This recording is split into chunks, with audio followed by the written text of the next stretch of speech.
ಬಂಧುಗಳೇ, ಇವತ್ತಿನ ಸಂದರ್ಭದಲ್ಲಿ ಅತ್ಯಂತ ಒಂದು ಮಹತ್ವವಾಗಿರ್ತಕ್ಕಂಥ ಈ ಸಭೆ, ಅತ್ಯಂತ ಜವಾಬ್ದಾರಿತವಾಗಿರ್ತಕ್ಕಂಥ ಒಂದು ಸಭೆ. ಈ ಸಭೆಯಲ್ಲಿ ಸಮುದಾಯಗಳ ಏಳಿಗೆಗಾಗಿ, ಸಮುದಾಯ ಅನೇಕೊಳಪಟ್ಟಿರ್ತಕ್ಕಂಥ ಸಂದರ್ಭದಲ್ಲಿ ಯಾವುದೇ ಪಕ್ಷ, ಯಾವುದೇ ಸಂಘಟನೆ, ಯಾವುದೇ ಭಾಗದ ರಾಜ್ಯದ ಮೂಲೆಯಿಂದ ಬಂದಿರತಕ್ಕಂಥ ನಾಯಕರಿಗೆ ನಾವು ಈ ಸಂದರ್ಭದಲ್ಲಿ ಗೌರವವನ್ನು ನೀಡಬೇಕು. ನಮ್ಮ ತಾಳ್ಮೆಯನ್ನ ನಾವು ಅತ್ಯಂತ ಬಹಳ ವಿನಯದಿಂದ ನಮ್ಮ ವರ್ತನೆ ಆಗಬೇಕು. ಇಂಥ ಸಂದರ್ಭದಲ್ಲಿ ಇವತ್ತು ಏನು ಕರ್ನಾಟಕ ರಾಜ್ಯ ಬಲಗೈ ಸಮುದಾಯಗಳ ಒಕ್ಕೂಟದ ಮುಖಾಂತರ ಇವತ್ತು ಬಲಗೈ ಸಮುದಾಯಗಳಿಗೆ ಒಳ ಮೀಸಲಾತಿಯಲ್ಲಿ ಆಗಿರ್ತಕ್ಕಂಥ ಅನ್ಯಾಯವನ್ನ ಮತ್ತು ಕರ್ನಾಟಕ ಸರ್ಕಾರಕ್ಕೆ ಮತ್ತು ಫಲಾನುಭವಿಗಳಿಗೆ ಹೊಸ ಅನುಭವ ಇದು. ಹಾಗಾಗಿ ಆಂಧ್ರ ರೀತಿಯಲ್ಲಿ, ಪಂಜಾಬ್ ರೀತಿಯಲ್ಲಿ, ಹರಿಯಾಣ ರೀತಿಯಲ್ಲಿ ಇಲ್ಲಿ ಒಳ ಮೀಸಲಾತಿ ಇರಲಿಲ್ಲ. ಹಾಗಾಗಿ ಈ ಒಳ ಮೀಸಲಾತಿ ಕರ್ನಾಟಕದಲ್ಲಿ ಹೊಸ ಅನುಭವ. ಹಾಗಾಗಿ ಒಳ ಮೀಸಲಾತಿ ಏನು ಇಲ್ಲಿಯ ನಮ್ಮ ಸೋದರರಾಗಿರ್ತಕ್ಕಂಥ ಮಾದಿಗ ಸಮುದಾಯದವರು ಏನು ಕಳೆದ 3 ದಶಕಗಳ ಕಾಲ ಹೋರಾಟ ಮಾಡಿ ನಾವು ಒಳ ಮೀಸಲಾತಿಯನ್ನು ಪಡ್ಕೊಂಡಿದ್ದೀವಿ ಅಂತ ಹೇಳ್ತಾರೆ ಹೊರತು, ಆದರೆ ಈ 2011 ಪಂಜಾಬಿನ ಧರ್ಮಾಂಗ ಮತ್ತು ಸರ್ಕಾರ ಮಧ್ಯದಲ್ಲಿ ಇದ್ದಿರ್ತಕ್ಕಂಥ ವ್ಯಾಜ್ಯವನ್ನ ಸುಪ್ರೀಂ ಕೋರ್ಟ್ನಲ್ಲಿ ಪ್ರಶ್ನೆ ಮಾಡಿರೋದಕ್ಕಾಗಿ ಸುಪ್ರೀಂ ಕೋರ್ಟ್ ಅನ್ನ ಚಂದ್ರಚೂಡ್ ಅವರ ನೇತೃತ್ವದಲ್ಲಿ ಒಳ ಮೀಸಲಾತಿಯನ್ನ ಜಾರಿಯ ರಾಜ್ಯ ಸರ್ಕಾರಗಳಿಗೆ ಸಂವಿಧಾನದತ್ತವಾಗಿ 16 ಮತ್ತು 15 ಉದ್ಯೋಗ ಮತ್ತು ಶಿಕ್ಷಣಗಳಲ್ಲಿ ಮೀಸಲಾತಿಯನ್ನ ರಾಜ್ಯ ಸರ್ಕಾರ ಕೊಡಬಹುದು ಅಂತ ಹೇಳಿದಕ್ಕಾಗಿ ಇಲ್ಲಿಯ ರಾಜ್ಯ ಸರ್ಕಾರ ಒಳ ಮೀಸಲಾತಿಯನ್ನು ಜಾರಿ ಮಾಡಲಿಕ್ಕೆ ಪ್ರಾರಂಭ ಮಾಡ್ತದೆ.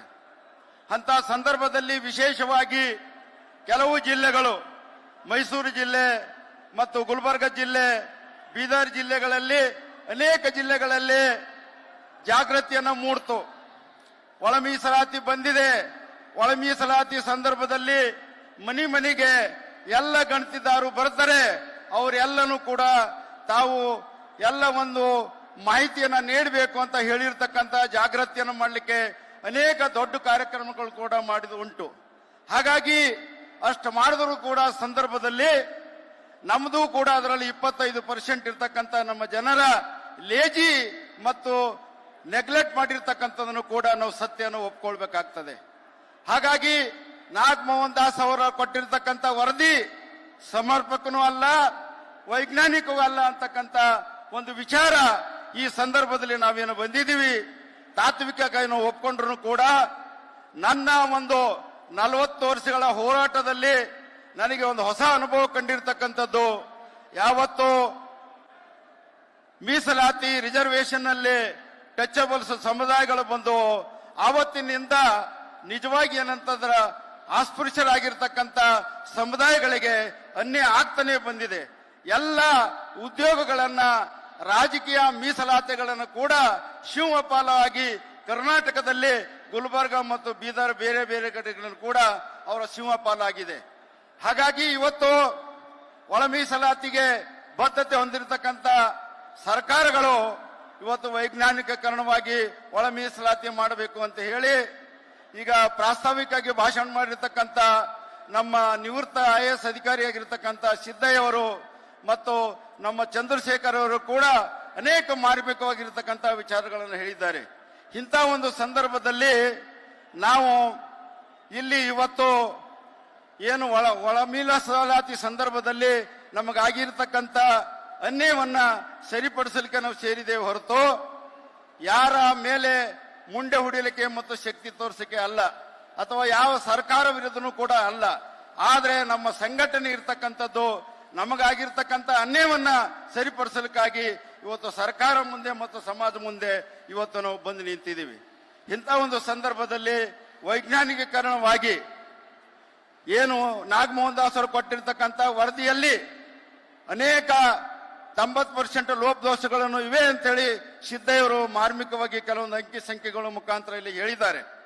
ಅಂತ ಎಲ್ಲನ್ನು ಕೂಡ ಸರಿಪಡಿಸ್ಕೋದ್ರ ಜೊತೆಗೇನೆ ಎಲ್ಲ 100 ಜಾತಿಯಲ್ಲಿ ಇರ್ತಕ್ಕಂಥ ಎಲ್ಲ ಜನರಿಗೆ ಸಾಮಾಜಿಕ ನ್ಯಾಯ ಸಿಗಬೇಕಾಗಿರ್ತಕ್ಕಂಥದ್ದು ಆದ್ಯ ಕರ್ತವ್ಯ. ಅವಾಗ ಮಾತ್ರ ಡಾಕ್ಟರ್ ಬಾಬಾ ಸಾಹೇಬ್ ಅಂಬೇಡ್ಕರ್ ಅವರಿಗೆ ನಿಜವಾದಂತ ಗೌರವವನ್ನು ಸಲ್ಲಿಸಿದಂಗಾಗ್ತದೆ. ಹಾಗಾಗಿ ಈ ಹಿನ್ನೆಲೆಯಲ್ಲಿ ಏನು 2025 ಸೆಪ್ಟೆಂಬರ್ನಲ್ಲಿ ಏನು ಚಂದ್ರಶೇಖರ್ ಅವರು ಹೇಳಿದಂಗೆ ಒಂದು 95ರಲ್ಲಿ ಇದ್ದಿರ್ತಕ್ಕಂಥ ದೇವೇಗೌಡ ಮುಖ್ಯಮಂತ್ರಿ ಆಗಿರ್ತಕ್ಕಂಥ ಸಂದರ್ಭದಲ್ಲಿ ರೋಸ್ಟರ್ ಪಾಯಿಂಟ್ ಅನ್ನು ಮಾಡಿರೋದು. ಆ ರೋಸ್ಟರ್ ಪಾಯಿಂಟ್ ಅನ್ನ 1, 9, 15, 23, 27 ಈ ರೀತಿಯಾಗಿ 6, 6, 5 ಮೀಸಲಾತಿಯನ್ನು ಹಂಚೋದ್ರ ಮುಖಾಂತರ ಇವತ್ತು ನಿದರ್ಶನವಾಗಿ ಅನೇಕ ಕಾರ್ಪೊರೇಷನ್ ಮತ್ತು ನಿಗಮಗಳಲ್ಲಿ ವಿಶ್ವವಿದ್ಯಾಲಯಗಳಲ್ಲಿ ಖಾಲಿ ಎ ಗ್ರೂಪಿಗೆ ಮಾತ್ರ ಮೀಸಲಾತಿ, ST 1 ಸೀಟಿಗೆ ಮಾತ್ರ ಮೀಸಲಾತಿ ಎಂಡಾಗೋದ್ರ ಮುಖಾಂತರ ಇಲ್ಲಿ SC B ಮತ್ತು SC C ವರ್ಗಗಳನ್ನ ನಿಜವಾಗಿ ವಂಚನೆ ಮಾಡ್ತಕ್ಕಂಥ ಮತ್ತು ಅವರನ್ನ ಶೋಷಣೆ ಮಾಡ್ತಕ್ಕಂಥ ರೀತಿಯಲ್ಲಿ ಸರ್ಕಾರದ ಒಂದು ರೀತಿನೇ ಈ ರೀತಿ ಆದ್ರ ನಾವು ತೀವ್ರವಾಗಿ ಸರ್ಕಾರದ ವಿಚಾರ ನಾವು ಖಂಡಿಸಬೇಕಾಗ್ತದೆ. ಹಾಗಾಗಿ ಇಂಥ ವಿಚಾರದಲ್ಲಿ ನಮ್ಮ ಇಡೀ ಕರ್ನಾಟಕಕ್ಕೆ ಎಲ್ಲ ಅನ್ಯಾಯ ಆಗಿರ್ತಕ್ಕಂಥ ಸಮುದಾಯಗಳಿಗೆ ನಾವು ಮನವರಿಕೆಯನ್ನು ಮಾಡಿಕೊಡ್ಬೇಕಾಗ್ತದೆ. ನಾಗಮೋಹನ್ ದಾಸ್ ಅವರ ವರದಿಯನ್ನ ಎಲ್ಲಿ ಯಾವ ಸಂದರ್ಭದಲ್ಲಿ ಯಾವಾಗ ಎಷ್ಟೆಷ್ಟು ಆಗಿತ್ತು ಅಂತಕ್ಕಂಥದ್ದು ನನ್ನ ಅನುಭವ ಪ್ರಕಾರ ನಾವು ದಲಿತ ಸಂಘರ್ಷ ಸಮಿತಿ ಕಟ್ಟಿರ್ತಕ್ಕಂಥ ಸಂದರ್ಭದಲ್ಲಿ ನಮ್ಮ ಆಜುಬಾಜಲ್ಲಿ ಇರ್ತಕ್ಕಂಥ ಯಾರು ಕೂಡ ನಮಗೆ ಸಬ್ ಕ್ಯಾಸ್ಟ್ಗಳು ಗೊತ್ತಿರಲಿಲ್ಲ. ಆದ್ರೆ ಯಾವತ್ತು ಒಳ ಮೀಸಲಾತಿ ಬತ್ತೋ ಆವತ್ತ ಸರಿಯಾಗಿ ಸಮಾನವಾಗಿ ಹಂಚಿಕೆ ಆಗ್ತಾ ಇಲ್ಲ. ಆವಾಗ ಏನಂತಂದ್ರೆ ನಾವು ಕೂಡ ಧುಮುಕ್ಬೇಕಾಯ್ತು, ನಾವು ಕೂಡ ಹೊರಗಡೆ ಬರಬೇಕಾಯ್ತು. ಬಾಬಾ ಸಾಹೇಬ್ ಅಂಬೇಡ್ಕರ್ ಕನಸನ್ನ ಧರ್ಮ ಮತ್ತು ಜಾತಿಯ ಆಧಾರದ ಮೇಲೆ ಒಡೆದಾಡತಕ್ಕಂಥ ಶೋಷಣೆ ಒಳಪಟ್ಟಿರ್ತಕ್ಕಂಥ ಜನರನ್ನ ನಿಜವಾದಂತ ಶೋಷಣೆ ಮುಕ್ತವಾಗಿರ್ತಕ್ಕಂಥ ಸಮಾಜ ಆಗಬೇಕು. ಸಾಮಾಜಿಕ ಮತ್ತು ಆರ್ಥಿಕ ಮತ್ತು ಶೈಕ್ಷಣಿಕವಾಗಿ ಅವರಿಗೆಲ್ಲರಿಗೂ ಕೂಡ ಸಮಾನವಾದಂತಹ ಅವಕಾಶ ನೀಡಬೇಕು. ಈ ದೇಶದಲ್ಲಿ ಆಳ್ವಿಕೆಯಲ್ಲಿ ಅವರಿಗೂ ಕೂಡ ಪಾಲ್ಗೊಳ್ಳತಕ್ಕಂಥ ಎಲ್ಲ ರೀತಿಯಾಗಿರ್ತಕ್ಕಂಥ ಅವಕಾಶಗಳು ಇರಬೇಕು ಅಂತ ಹೇಳಿ ಡಾಕ್ಟರ್ ಬಾಬಾ ಸಾಹೇಬ್ ಅಂಬೇಡ್ಕರ್ ಅನ್ನ ಬಯಸಿದ್ರು. ಆ ಹಿನ್ನೆಲೆಯಲ್ಲಿ ಇಟ್ಕೊಂಡು ಇವತ್ತು ನಾವು ಬಲಗೈ ಸಮಾಜದವರು ನಮಗೆ ತಾಳ್ಮೆ ಹೆಚ್ಚು, ನಮಗೆ ಎಲ್ಲರನ್ನ ಕರ್ಕೊಂಡು ಹೋಗ್ತಕ್ಕಂಥದ್ದು ನಮ್ಮ ಸ್ವಭಾವ. ನಾವು ಎಲ್ಲರನ್ನ ಊಟ ಮಾಡಿಸಿ ನಾವು ಊಟ ಮಾಡ್ತಕ್ಕಂಥದ್ದ ನಮ್ಮ ಒಂದು ಸಂಪ್ರದಾಯ.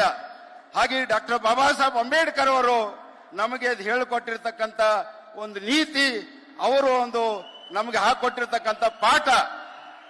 ಈ ನಿಟ್ಟಿನಲ್ಲಿ ಇವತ್ತು ನಾವು ಸಮುದಾಯಗಳು ಒಡಿತಕ್ಕಂಥದ್ದಲ್ಲಿ ಅಥವಾ ಒಳ ಮೀಸಲಾತಿ ಅವ್ರಿಗೆ ಸಿಗಬೇಕದು ನಮಗೆ ಸಿಗಬೇಕು ಅಂತ ಅಲ್ಲಿ ಈಗಲಿ ಅಥವಾ ಯಾರಿಗೂ ಕೂಡ ಆಗೋದಿಲ್ಲ. ಆತಂಕ ಇದೆ. ಇವತ್ತು ಇಂಡಿಯಾ ದೇಶದಲ್ಲಿ 6,30,00,000 ಪದವೀಧರಿದ್ದಾಗ 10 ಲಕ್ಷ ಜನ ಮಾತ್ರ ಉದ್ಯೋಗದಲ್ಲಿದ್ದಾರೆ ಹೊರತು ಇನ್ನು ಮಿಕ್ಕಿದವರು ಎಲ್ಲರೂ ಕೂಡ ನಿರುದ್ಯೋಗಿಗಳಾಗಿದ್ದಾರೆ. ಕರ್ನಾಟಕದಲ್ಲಿ ಸರ್ಕಾರ ಹೇಳ್ತು 2.85 ಲಕ್ಷ 2,85,000 ಹುದ್ದೆಗಳು ಖಾಲಿ ಇವೆ ಅಂತ ಹೇಳಿ. ನಿಮಗೆ ಫ್ಯಾಕ್ಟರಿಗಳನ್ನು ತೆರೆದೇ ಕೈಗಳಿಗೆ ಕೆಲಸ ಕೊಡ್ಲಿಕ್ಕೆ ನಿಮಗೆ ಸಾಧ್ಯ ಆಗಲ್ಲ, ಶಕ್ತಿ ಇಲ್ಲ.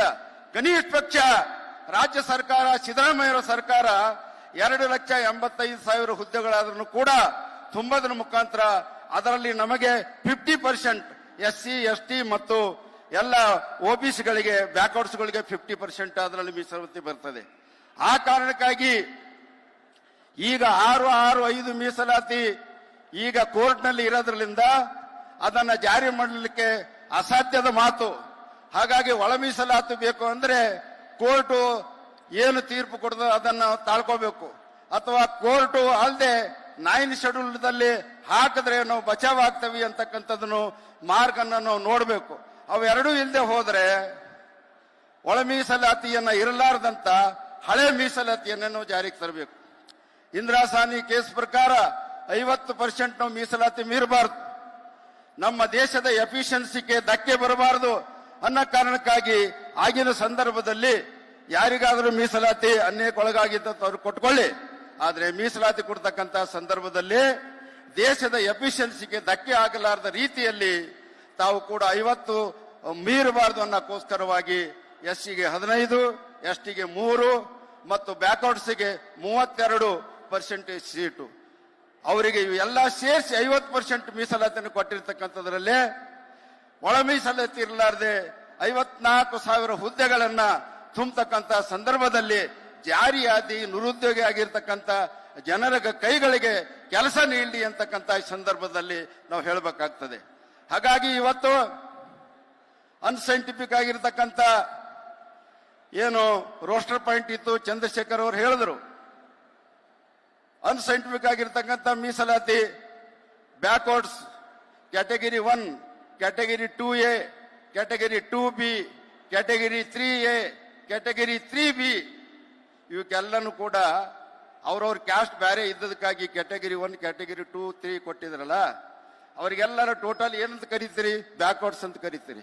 ಮೀಸಲಾತಿ ಕೊಡಾಗ ಅವರಿಗೆ ಗ್ರೂಪ್ಗಳು ಮಾಡಿದ್ರಲ್ಲ, ಈ ಎಸ್ಸಿಗೂ ಕೂಡ ರೋಸ್ಟರ್ ಪಾಯಿಂಟ್ ಮಾಡಿ ಎ ಗ್ರೂಪ್ಗೆ 1ನೇ ನಂಬರ್ ಕೊಟ್ರೆ 2ನೇ ನಂಬರ್ SC ಬಿಗೆ ಕೊಡಿ, 3ನೇ ನಂಬರ್ ST ಕೊಟ್ರೆ 4ನೇ ನಂಬರ್ ಸಾಮಾನ್ಯ ಅಭ್ಯರ್ಥಿ ಕೊಡಿ, 5ನೇ ನಂಬರ್ SCC ಕೊಡಿ.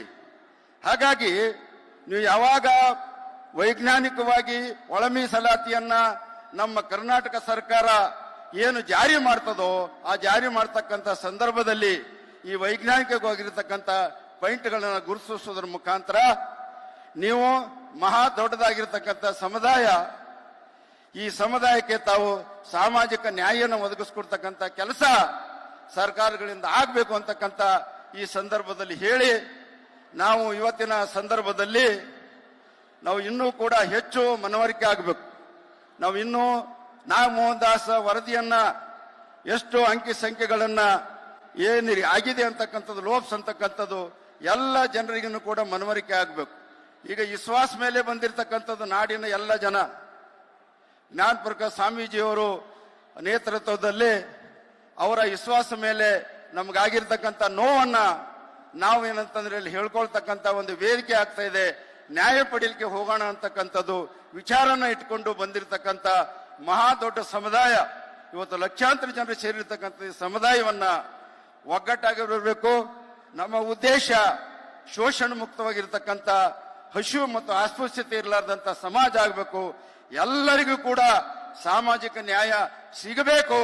ಸಾಮಾಜಿಕ ಅನ್ಯಾಯಕ್ಕೆ ಒಳಗಾಗಿರ್ತಕ್ಕಂಥ ಎಲ್ಲ ಸಮುದಾಯಗಳ ಬಗ್ಗೆ ಈ ಸಮುದಾಯ ಹೋರಾಟ ಮಾಡೋದರಲ್ಲಿ ಮುಂಚೂಣಿಯಲ್ಲಿದೆ ಅಂತಕ್ಕಂಥ ವಿಚಾರಗಳನ್ನು ಹೇಳಿ ನನಗೆ ಮಾತಾಡಲಿಕ್ಕೆ ಅವಕಾಶ ಕಲ್ಪಿಸಿಕೊಟ್ಟಿರ್ತಕ್ಕಂಥ ವೇದಿಕೆ ಮೇಲಿರ್ತಕ್ಕಂಥ ಸ್ವಾಮೀಜಿಯವರಿಗೂ ಮತ್ತು ವೇದಿಕೆ ಕೆಳಗಡೆ ಇರ್ತಕ್ಕಂಥ ಮಾಜಿ ಸಚಿವರಿಗೂ ಹಾಲಿ ಶಾಸಕರಿಗೂ ಮತ್ತು ಮಾಜಿ ಶಾಸಕರಿಗೂ ಮತ್ತು ಎಲ್ಲ ಗಣ್ಯ ವ್ಯಕ್ತಿಗಳಿಗೂ ಮತ್ತು ಎಲ್ಲ ಕರ್ನಾಟಕ ರಾಜ್ಯದಾದಂತ ಬಂದಿರತಕ್ಕಂಥ ಬೀದರ್, ಗುಲ್ಬರ್ಗ, ರಾಯಚೂರು, ಬಿಜಾಪುರ್, ಇನ್ನೆಲ್ಲ ಸೌತ್ ಮತ್ತು ನಾರ್ತ್ ಎಲ್ಲ ಕರ್ನಾಟಕದ ರಾಜ್ಯದ ಮೂಲೆಗಳು ಬಂದಿರತಕ್ಕಂಥ ಎಲ್ಲ ಸೋದರರಿಗೂ ನಾನು ವಂದನೆಗಳನ್ನು ಸಲ್ಲಿಸಿ ನನ್ನ 2 ಮಾತು ಮುಗಿಸ್ತೇನೆ. ಜೈ ಭೀಮ್, ಜೈ ಕರ್ನಾಟಕ.